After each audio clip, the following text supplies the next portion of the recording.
pacientes que ali se encontravam, eles fizeram os exames diagnósticos de imagem no mesmo local que os demais fazem, na mesma rapidez, e a única diferença que houve no atendimento foi a necessidade de afastá-los da porta de entrada pelo tumulto que se criou, pela curiosidade das pessoas querendo acessar um local restrito, forçando a porta, preenchendo os corredores, impossibilitando a locomoção dos demais pacientes. Então o hospital decidiu ali, logo na hora antes do almoço, que esses pacientes tinham que ser levados, tinham que ser afastados da porta de entrada, até para que os demais pacientes não fossem prejudicados pelo tumulto que estava se criando ali no PS.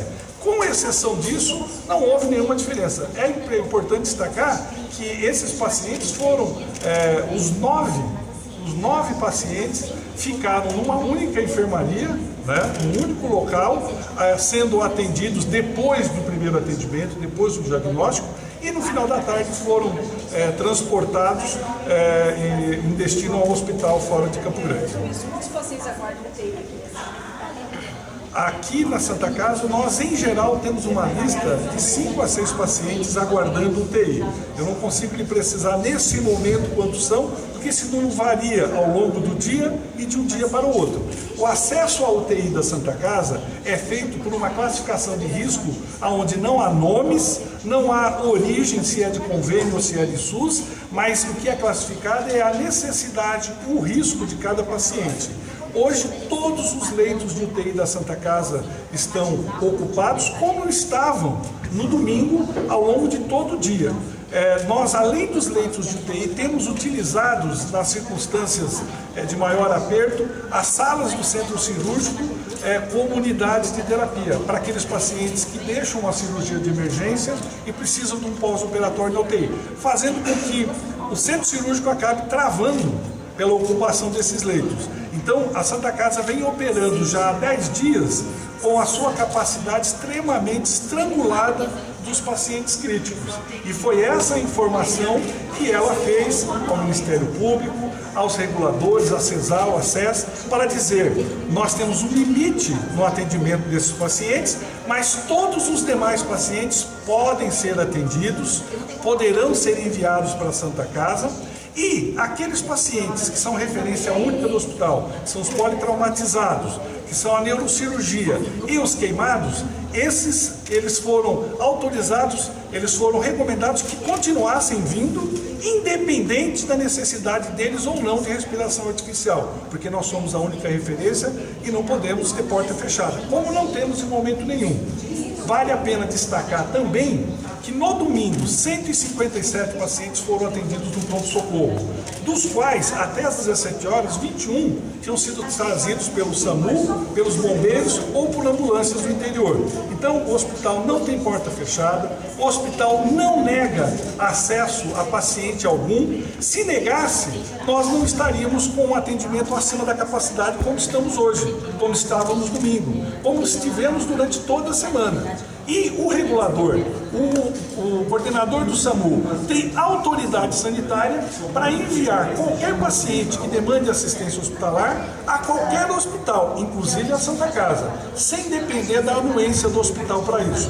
O que nós fazemos é informar de hora em hora aos reguladores qual a capacidade do hospital, quais leitos estão liberados, e o regulador então toma a decisão com autonomia total que lhe cabe pela autoridade sanitária. Presidente, no início do ano houve uma tentativa de...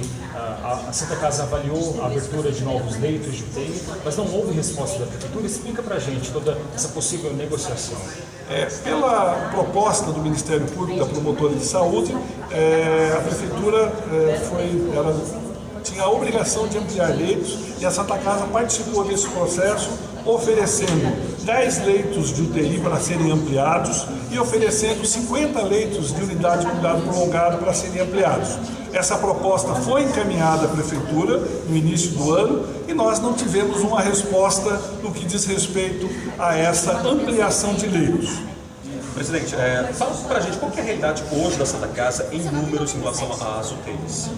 A Santa Casa possui um total de leitos de UTI de 97 leitos. Esses leitos estão distribuídos em vários segmentos.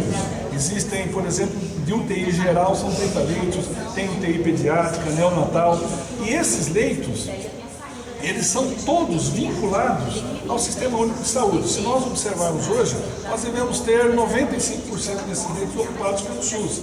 E em muitas ocasiões são 100% dos leitos ocupados pelo SUS, baseado no critério que eu disse, o critério técnico, o critério de necessidade e de risco do paciente. Explica pra gente a situação do piloto.